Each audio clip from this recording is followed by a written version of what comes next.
Meus amados irmãos, boa noite a todos, graça e paz do Senhor Jesus Cristo. Amém, amados? É bom poder estar aqui com os irmãos.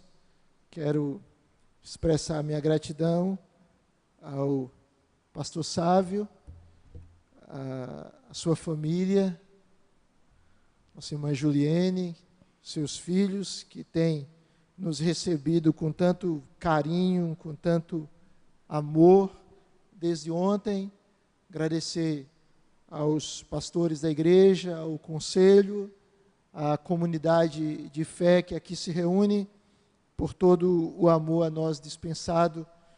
Muitíssimo obrigado, que Deus continue abençoando essa igreja e que ela possa continuar frutificando para a glória do Senhor. Nós estamos vivos, irmãos, porque vivos não apenas espiritualmente, mas vivos biologicamente, porque Deus tem ainda projetos para a nossa vida nessa terra.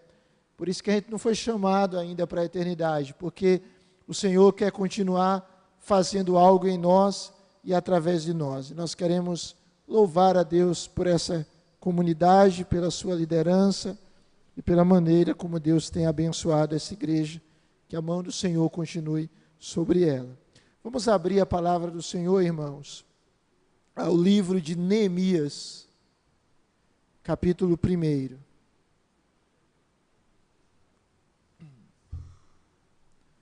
Neemias, capítulo 1.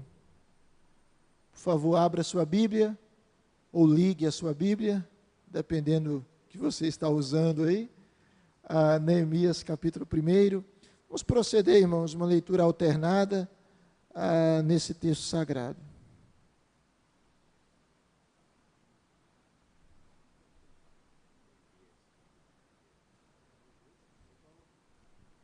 Neemias capítulo 1.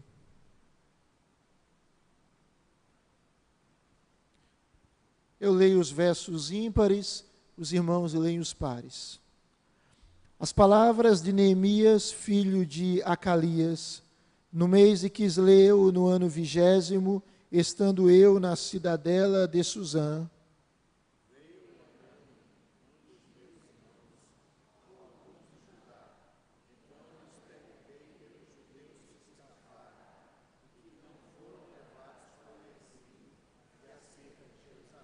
Disseram-me: os restantes que não foram levados para o exílio e se acham lá na província, estão em grande miséria e desprezo. Os muros de Jerusalém estão derribados e as suas portas queimadas.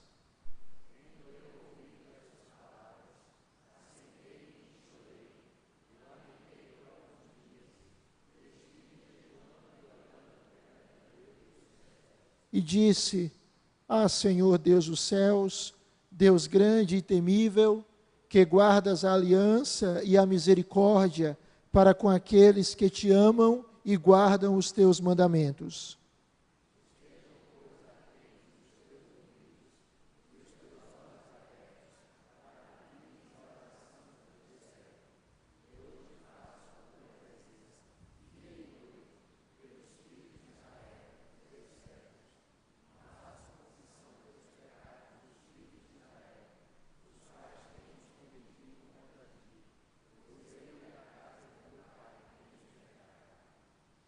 Temos procedido de todo corruptamente contra ti, não temos guardado os mandamentos, nem os estatutos, nem os juízos que ordenaste a Moisés, teu servo.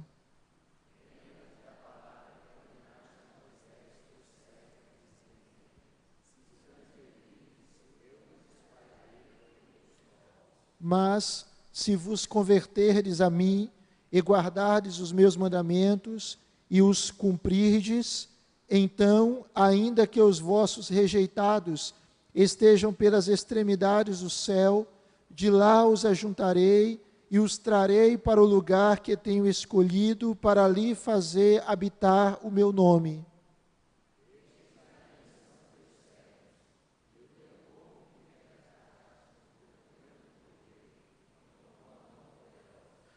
Ah, Senhor, estejam, pois, atentos os teus ouvidos à oração do teu servo e à dos teus servos que se agradam de temer o teu nome.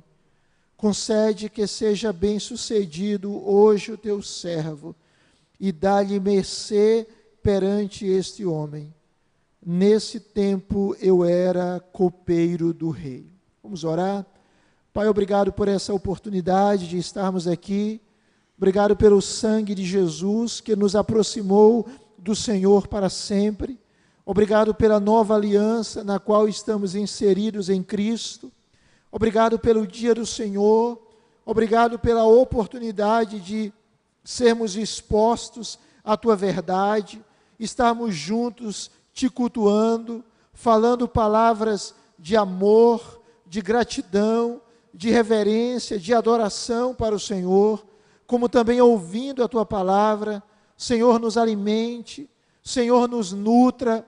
Nós não estamos aqui por acaso, nós não acreditamos no acaso, nós acreditamos no Deus da providência, e o Senhor nos trouxe aqui com um propósito, e pedimos que Tu fales ao nosso coração, que na verdade Tu continues falando à nossa alma, trazendo, ó Deus, ao nosso espírito verdades preciosas, que nos abençoem, que nos transforme, que nos encoraje, que nos edifique, que nos renove. Ó Senhor, nós rogamos a Tua bênção, em nome de Jesus, e para a glória do Senhor Jesus. Amém, amém. Irmãos, esse texto nos fala a respeito de um homem chamado Neemias. O nome Neemias significa confortado por Deus, ou aquele que consola. E a gente percebe essas duas realidades na vida desse servo de Neemias. Para a gente entender um pouquinho o contexto que Neemias viveu, Neemias era um judeu, e Neemias, ele vivenciou a posteriori o resultado de um quadro terrível que a cidade de Jerusalém foi acometida. A palavra do Senhor disse para o povo dele, o povo de Israel, o povo de Judá, que se aquele povo obedecesse a Deus, Deus os iria fazer prosperar. Deus os iria abençoar naquela terra que manava leite e mel. Mas se aquele povo transgredisse a lei de Deus, Deus iria se utilizar da disciplina corretiva para com aquela nação. Aquele povo, infelizmente, foi idólatra, abandonou o Senhor, se cercando de outros deuses, e assim como o reino norte terminou capitulando, sendo derrotado pela Assíria em cerca de 722 a.C., o reino sul, cuja capital era Jerusalém, foi destruído no ano 586 por Nabucodonosor, pelo Império Babilônico. Por quê? Porque o povo pecou.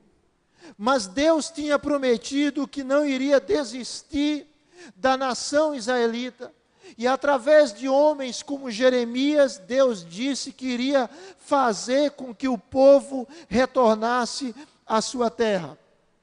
Aproximadamente no ano 527 a.C., o primeiro grupo retorna, sob a liderança de um homem chamado Zorobabel, e nesse contexto o templo é reconstruído.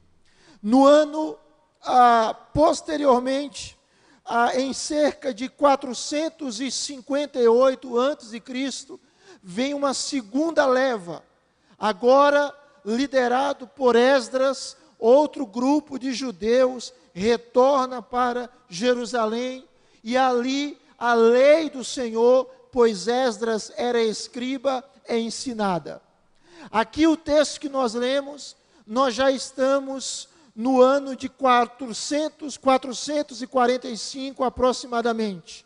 E agora vai voltar um outro grupo na instrumentalidade de Neemias para a reconstrução dos muros de Jerusalém. Bem, quando a gente olha para Neemias, ele tem várias características que um líder espiritual, a igreja vai vivenciar a eleição de oficiais, que um líder espiritual e que um cristão precisa ter. E uma característica básica que um servo de Deus precisa ter é piedade, é caráter cristão. E há uma diferença, irmãos, entre caráter e reputação. Reputação é o que as pessoas dizem a respeito de nós. Caráter é o que de fato nós somos. Reputação é o que as pessoas comentam sobre nós, o que nós aparentamos ser. Caráter é o que nós realmente somos. Na verdade, a caráter, como diz D.L. Moody, é o que nós somos em meio da escuridão, quando ninguém está olhando. Caráter é quem eu sou, quem você é, quando ninguém está olhando. E Neemias foi um homem moldado por Deus, foi um homem cujo caráter foi transformado, foi trabalhado pelo Senhor. Neemias foi um homem que vivenciou em um contexto de impiedade, pois ele morava não em Jerusalém, ele morava em um outro ambiente, e naquele contexto babilônico, ele vivenciou uma realidade de piedade, uma realidade de santidade, uma realidade de um caráter como servo do Senhor, provado e aprovado. Eu queria pensar hoje com vocês um pouco sobre marcas de um líder, de um cristão, de uma pessoa que agrada a Deus. Marcas de uma pessoa que vai exercer influências positivas, influências abençoadoras no contexto onde ela está inserida. Presta atenção, querido. Nenhum de nós está vivo por acaso. Nenhum de nós está aqui nessa terra simplesmente em função de nós mesmos. Nós estamos aqui porque Deus tem um projeto para realizar em nós, em você e através de você. É por isso que você está vivo. É por isso que o sangue ainda corre pelas suas veias. É por isso que o seu coração ainda bate. Porque há um projeto divino para ser realizado na sua vida e através da sua vida. Há grandes coisas de Deus para você e através de você. E Neemias foi este homem usado por Deus, este homem aprovado por Deus, esse líder de influência em um contexto muito, muito difícil, em um contexto adverso. E quais são alguns princípios que a gente percebe aqui nesse texto? Queria conversar com você sobre esses princípios. O que Deus quer de nós, olhando para essa passagem de Neemias? Em primeiro lugar, esse texto nos ensina que o homem, a mulher, o líder, o cristão, a pessoa, o jovem, a jovem, o adolescente, a adolescente, o adulto, a pessoa que honra a Deus, que agrada a Deus, que é segundo o seu coração, em primeiro lugar, ela precisa ter sensibilidade diante do sofrimento alheio, diante da dor do outro. Ela precisa ter a capacidade de sofrer com o outro, de ter empatia. Observe o texto. Se você olhar a passagem sagrada, diz a Escritura que no mês de Quisleu, versículo 1, aproximadamente mês de novembro, dezembro, no ano 20º, Neemias estava na cidadela de Suzã. Era uma espécie de palácio de veraneio do Império Persa. Agora era o Império Persa que estava dominando. E diz o texto que Anani, um de seus irmãos, com alguns de Judá, vão até Neemias. E Neemias pergunta pelos judeus que escaparam, pelos judeus que não foram deportados para a Babilônia, mas que permaneceram em Jerusalém. E o quadro que foi apresentado foi aterrador. Diz o texto que aquelas pessoas que estavam naquele local vivenciavam grande miséria e desprezo. Os muros da cidade estavam derribados, as suas portas estavam queimadas. Note, a deportação para a Babilônia foi em 586. Nós estamos aproximadamente no ano 445, ou seja, cerca de 140 anos, e o estado continuava caótico. Quando Neemias ouve aquilo, irmãos, diz o texto, no verso de número 4, que ele se assentou, ele chorou e ele lamentou por alguns dias. Neemias era alguém que se importava com o que Deus se importa.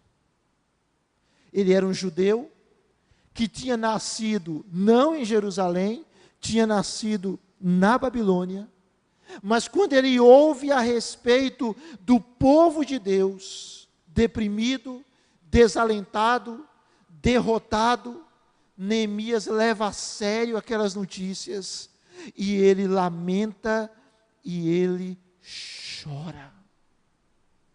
Ele não tinha nascido em Jerusalém, ele não tinha visto o cativeiro, ele não tinha cometido aqueles pecados que resultaram no cativeiro, ele não conhecia aquele povo, ele vivia a cerca de 1500 anos de distância. Ele poderia simplesmente dizer: eu não tenho nada a ver com isso, estou aqui, longe, faço parte do povo, mas nem conheço o povo. Que pena que é essa situação, mas eu não posso fazer nada. Ele não fez isso. O texto diz que ele simplesmente sente a dor daquele povo. É assim, irmãos, que mudanças acontecem.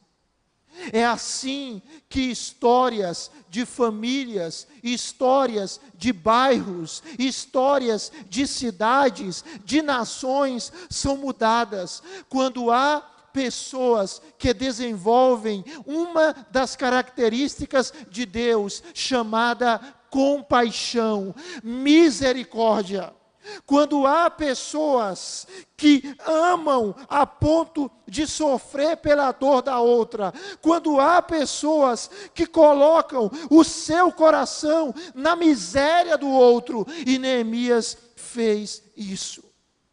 Uma frase que me chama a atenção, do fundador daquele movimento, a Visão Mundial, Bob Pierce, ele dizia o seguinte: eu quero que o meu coração se quebrante diante das mesmas coisas que quebrantam o coração de Deus.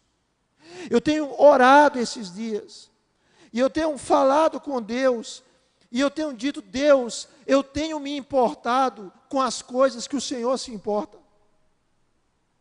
Porque às vezes, irmãos, nós podemos ser pegos em situações que a gente começa a se importar com coisas que Deus está dizendo, não se importe com isso não. Por que você está dando valor a isso? Quando eu disse para você dar valor a outras coisas. Ou às vezes a gente não dá valor às coisas que Deus está dizendo para a gente, valorize. Olhe para isso, se importe com isso. A gente precisa entender, amados, que nós somos os representantes de Deus nesta terra. Não há outra instituição, não há outra organização que represente Deus na terra, a não ser a igreja. A igreja de Cristo é o povo de Deus, a igreja é o corpo de Cristo, a igreja é a manifestação visível de Deus na terra, a igreja é a expressão do caráter de Deus, e Deus se importa com os perdidos, com aqueles que sofrem, com aqueles que estão vivendo dor, com aqueles que estão vivendo adversidades, com aqueles que estão longe dele, com aqueles que sofrem por causa dos seus pecados. E se Deus se importa com essas pessoas, e eu sou parte do povo de Deus, e o Espírito de Deus está em mim, e a graça de Deus me salvou, eu também tenho que me importar. Qual foi a última vez que eu e você choramos pelo perdido? Tem alguém aqui que conhece pessoas que não estão salvas, que não conhecem o Evangelho? Pode levantar a mão. Pode baixar. Tem alguém aqui que conhece gente que está sofrendo, mas não é sofrendo pouco não, sofrendo muito? Pode levantar a mão. Obrigado, meu irmão. Qual foi a última vez que eu e você choramos por essas pessoas? Qual foi a última vez que a gente perdeu um pouco de sono por elas? Qual foi a última vez que o nosso coração foi movido de compaixão por elas? Porque ser movido de compaixão espelha exatamente o nosso mestre.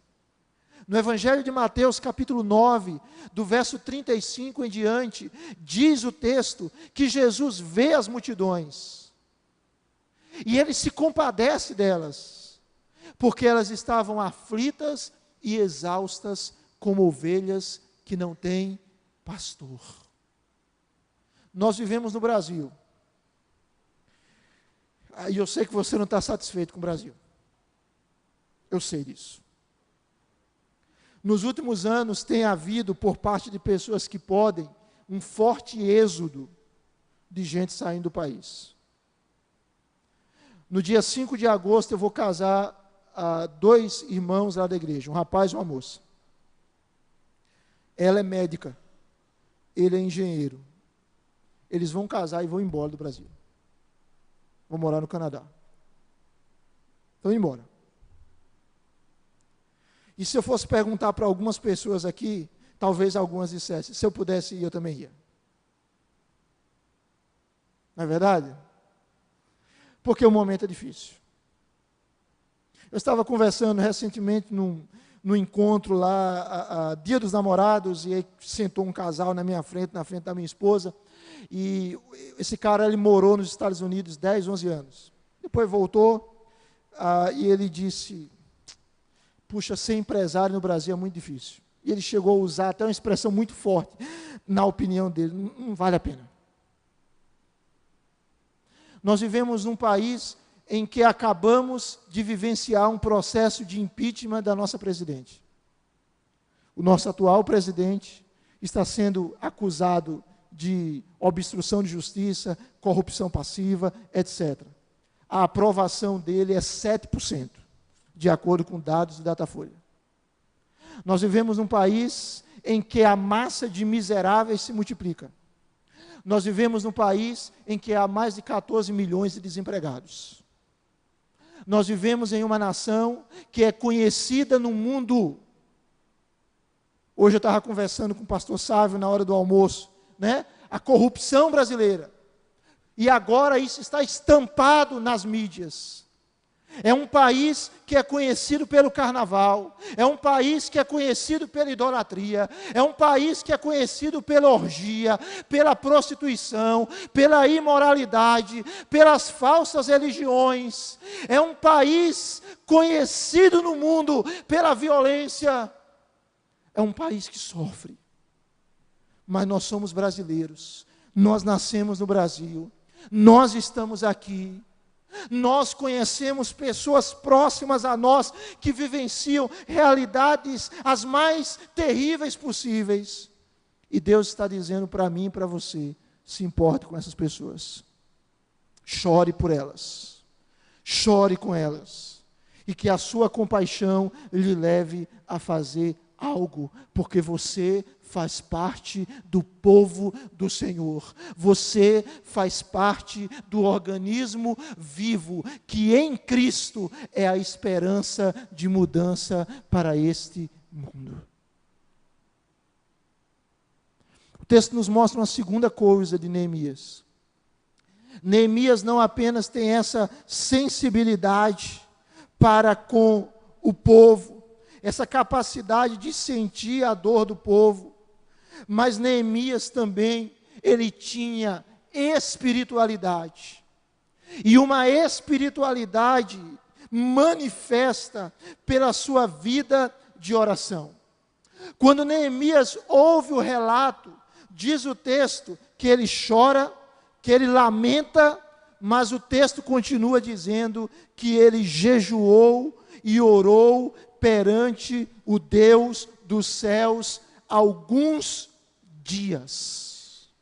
Irmãos, um líder espiritual, um crente, ele faz outras coisas além de orar. Mas ele não deve fazer nada sem orar. Eu posso fazer outras coisas além da oração, e faço, e você faz. Mas a gente não deve fazer nada sem oração. A questão é, você já vivenciou realidades? Eu já vivenciei. Um problema, ou um possível problema, ou não tão possível problema, e a gente se preocupa, e a gente se angustia, e a gente se aperreia, e a gente tenta resolver, quando o problema já está posto, quando não, só se preocupa, mas a gente não se lembra de orar. Não se lembra de entregar os nossos cuidados ao Senhor. Não se lembra de despejar a nossa carga de inquietações àquele que pode segurá-las. Não se lembra daquilo que Pedro diz, lançando sobre ele toda a vossa ansiedade, porque ele tem cuidado de vós. Neemias, diante daquele quadro caótico, ele ora. E a oração dele não é uma oração qualquer. A oração dele não era a oração de um fracassado, não era uma oração que ele exigia, não era uma oração que ele reivindicava, não era uma oração que ele dizia que tinha direito, comuns aos dias de hoje no evangelicalismo brasileiro. Não era uma oração de barganha, se Deus me der isso, eu faço isso. Não, era uma oração de fato genuína. E se você acompanhar comigo rapidamente a oração de Neemias, você vai perceber algo tremendo. Porque na verdade, irmãos, a gente olha para esse texto e a gente, conhecendo a história de Neemias, a gente vai perceber que a vida particular de Neemias com Deus influenciou a sua vida pública. Porque o que nós somos na sociedade é muito resultado do que nós somos na nossa vida particular com Deus. A nossa relação com Deus, irmãos, não é um rito que não faz diferença. A nossa relação com Deus transforma a nossa vida. Amém, irmãos? Amém mesmo? Transforma. Me lembro de uma frase antiga, que algumas pessoas davam Bíblias para outras e escreviam. E a frase dizia mais ou menos assim: ou este livro te afasta do pecado, ou o pecado te afasta desse livro. E é verdade. E agora, pensando em termos de oração, a oração ela não muda a Deus, porque Deus é imutável, mas a oração nos muda. Quando a gente se expõe a Deus, irmãos, Deus nos muda, Deus nos transforma, Deus nos molda, Deus nos renova, o caráter de Cristo vai sendo forjado em nós. Neemias foi o que foi na sua vida perante os homens, porque ele era o que era na sua vida perante Deus. Ele permaneceu de pé diante dos homens e não caiu, e foi fiel ao Senhor, porque ele permanecia de joelhos perante o trono de Deus. Ele ora, e ele ora alguns dias, e nessa oração de Neemias, ele reconhece algumas coisas, porque, irmãos, oração é um reconhecimento que a gente depende de Deus. Não abra mão do seu momento de oração, todo dia. Quando a gente abre mão da oração, mesmo que a gente não diga, a gente está agindo coerente à seguinte realidade espiritual. Eu estou dizendo o seguinte: Deus, eu não preciso tanto do Senhor. Por isso, eu não vou orar. O abandono da oração, ele é algo que está interligado, mesmo que intelectualmente a gente não diga isso, nem aceite isso. Abandonar a oração é querer viver uma vida independente. E Jesus disse: sem mim não podeis fazer nada. Nós só podemos ser líderes, nós só podemos ser pessoas úteis na perspectiva do reino de Deus, para a glória de Deus, quando nós dependemos completamente dEle. E a oração é um reconhecimento da nossa dependência. Neemias, nessa oração, ele reconhece algumas coisas. Em primeiro lugar, caminhe comigo aqui rapidamente. Verso 5, ele reconhece a soberania de Deus, o controle do Senhor. Ele diz que Deus é o Deus dos céus, é o Deus grande, é o Deus temível. Neemias está dizendo: Deus, o quadro é caótico, mas quem manda na história é o Senhor. O quadro do Brasil é difícil, mas o dono da história não são os políticos corruptos de Brasília e espalhados em todos os estados da nossa federação. Quem manda na história é o Senhor.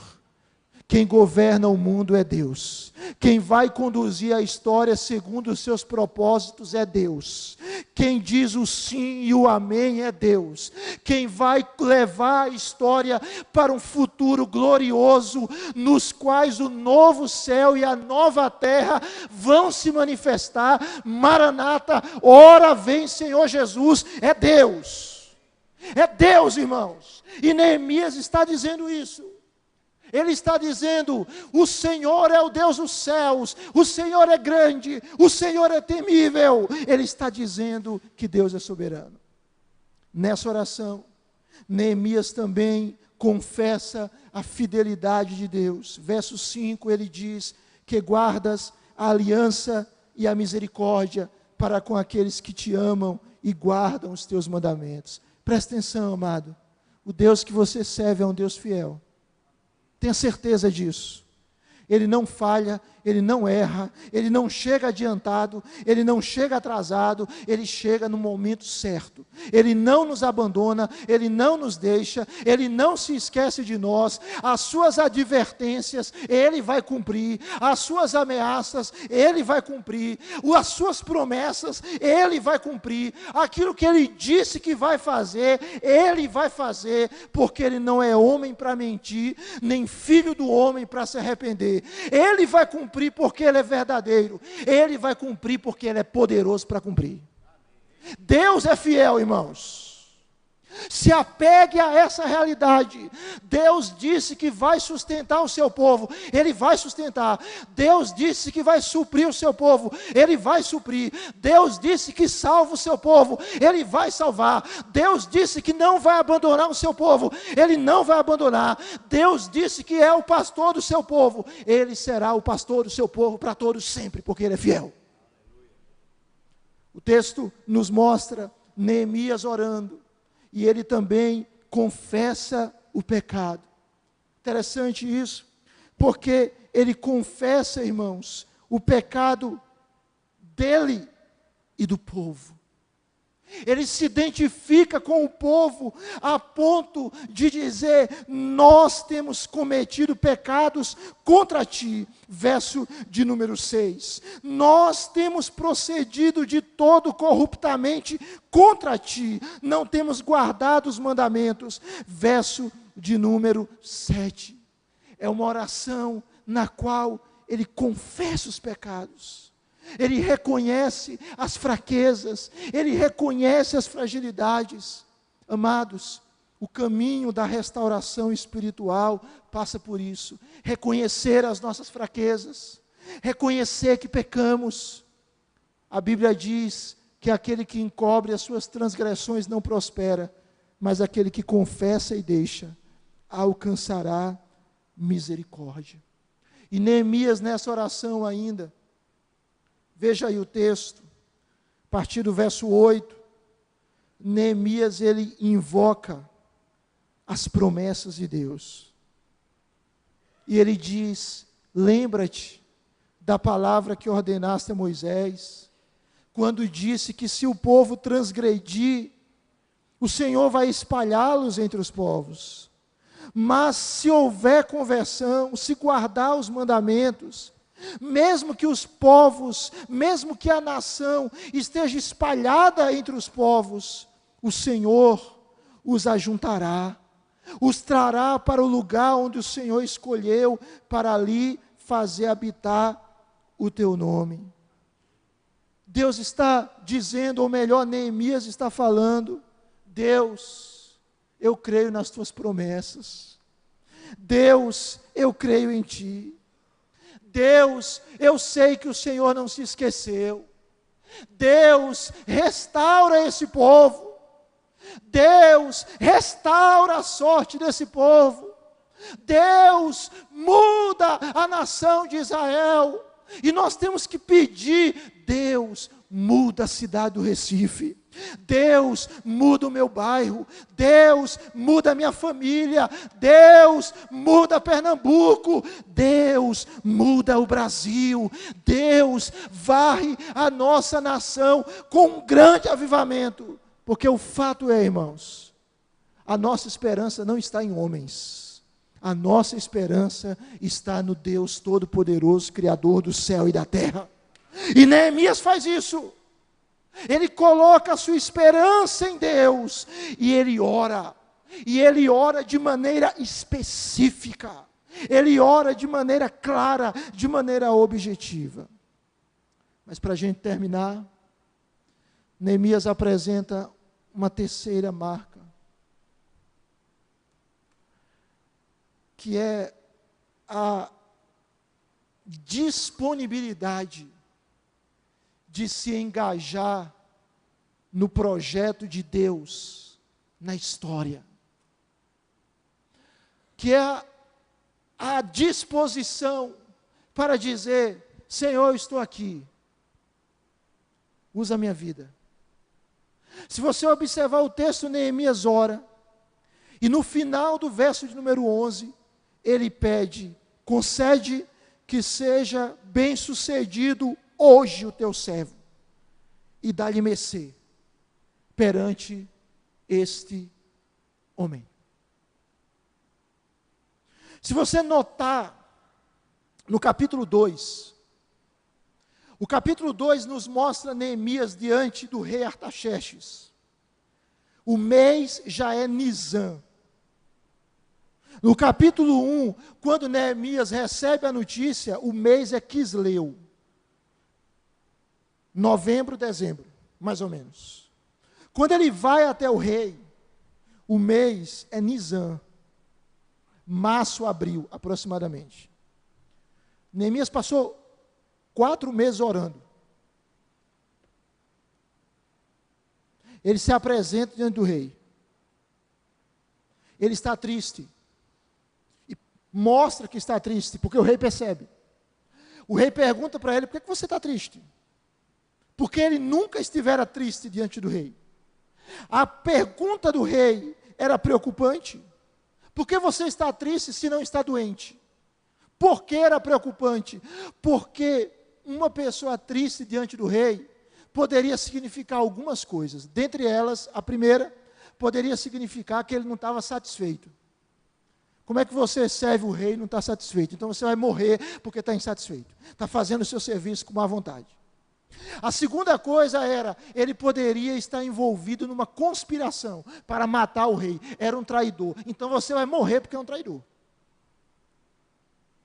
Tanto que quando o rei diz para Neemias: por que você está triste se não está doente? Neemias teme sobremaneira e diz: viva o rei para sempre. E ele já resolve elogiar o rei. E ele responde que está triste, porque onde estão os sepulcros dos seus pais, a cidade está assolada e as portas consumidas pelo fogo. O rei pergunta para ele: que me pedes agora? Ele tinha orado durante 4 meses, agora ele faz uma oração rápida. Então orei ao Deus dos céus e disse ao rei. Foi aquela oração silenciosa: o que você quer? E aí Neemias, não dava para ele dizer: rei, daqui a pouco eu volto, vou ali, oro e retorno. Não, ele ora rapidamente, porque ele já tinha orado antes. E ele diz para o rei o que queria. E o que ele queria? Ele queria voltar para Jerusalém, para ser instrumento de reconstrução dos muros. Ele queria se envolver com o projeto de Deus, de Jerusalém ser um showroom de Deus na terra, um reflexo da glória dele na terra. É isso que ele queria. Ele não apenas orou, mas ele disse: Senhor, eu estou nesse negócio, pode me usar. Irmãos amados, por que é importante isso? Porque às vezes eu posso usar a oração como desculpa para não fazer o que eu devia fazer. Exemplo, uma pessoa necessitada chega a mim e diga: me dá algo, eu preciso de algo. Eu posso dar. Mas aí eu digo: eu vou orar por você. Vá em paz. A minha oração está sendo usada para encobrir a minha omissão, o meu pecado. Não era essa a oração de Neemias. Uma pessoa pode orar também por algo que ele sabe que está errado. O indivíduo está fazendo algo errado. Ele está, por exemplo, num relacionamento que Deus disse: não se relacione. Ele está num negócio que Deus disse: não faça. E ele diz: mas eu estou orando. Orando para quê? Orando, pedindo a Deus o quê? Abençoar algo que Deus já tinha dito na sua palavra que não abençoa. Mas não era essa a oração de Neemias. A oração de Neemias era: Senhor, age. E Senhor pode agir através de mim. É essa a oração que nós precisamos fazer, irmãos. Presta atenção, gente, eu estou concluindo. Há poder espiritual aqui nesse ambiente. Por quê? Porque o Espírito Santo está aqui. Porque o Espírito Santo está em você. Há uma força sobrenatural em você. A força que vem da pessoa bendita do Espírito Santo. E como você faz parte do corpo de Cristo nessa terra, você e eu, nós, podemos ser usados para transformar histórias e pessoas. Podemos ser usados para levar alimento material, mas alimento espiritual para os corações. Podemos ser usados para sermos instrumentos de consolo, de conforto, de salvação, de renovação, de mudança, de transformação para um mundo carente de paz, para um mundo vazio, tão cheio de coisas e tão vazio de Deus. Mas para isso, Deus quer ouvir de mim e de você: Senhor, eu estou aqui. Será que Deus pode ouvir isso de você hoje? Eu estou aqui, Deus. Eu estou vivo porque o Senhor me deu vida. Eu estou vivo porque o Senhor quer fazer algo em mim. O Senhor quer que eu seja uma bênção lá na minha casa, lá na faculdade, lá no meu colégio, lá no meu trabalho, na rua, lá no jogo de futebol, no jogo de vôlei, de basquete, no meu lazer. Eu estou aqui, Deus. Pode me usar. O que é que o Senhor quer de mim? Pode me usar. Será que Deus pode ouvir isso de você? Pode me usar. Não diga simplesmente: Deus faz através de outro. Deus vai fazer através de outro. Mas Deus quer fazer através de você. Tem coisas que Deus vai fazer através de você. Não vai fazer nem através de mim, nem através de outro. É através de você. É no seu contexto, é no seu ambiente. Eu falei no início da reflexão que Neemias era um homem de caráter, e era mesmo. Capítulo 1 termina dizendo que Neemias era copeiro do rei. Estão vendo aí na sua Bíblia? Copeiro do rei. O que era o copeiro do rei? Era o homem de confiança do rei. Era o que administrava o alimento do rei. O copeiro era aquele que tomava o vinho antes do rei. Porque se o vinho tivesse envenenado, quem morria não era o rei, era o copeiro. Era essa a função de Neemias. Ele era alguém absolutamente digno de confiança. Ele viveu em um contexto pagão, mas o paganismo não entrou nele. Eu e você vivemos em um contexto idólatra, em um contexto secularizado, em que Deus tem sido cada vez mais escanteado, cada vez mais ridicularizado, em que a verdade tem sido zombada e relativizada.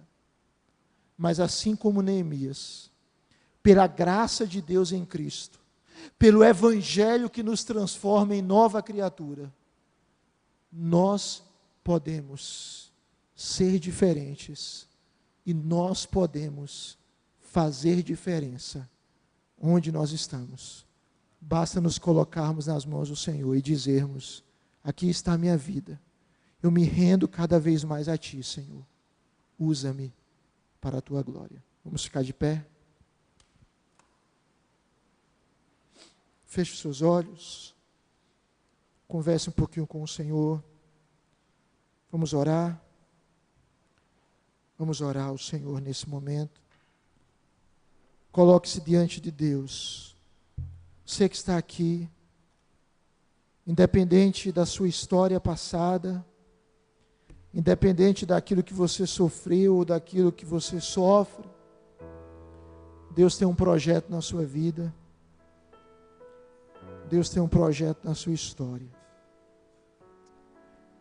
Feche seus olhos e diga: Deus, usa a minha vida.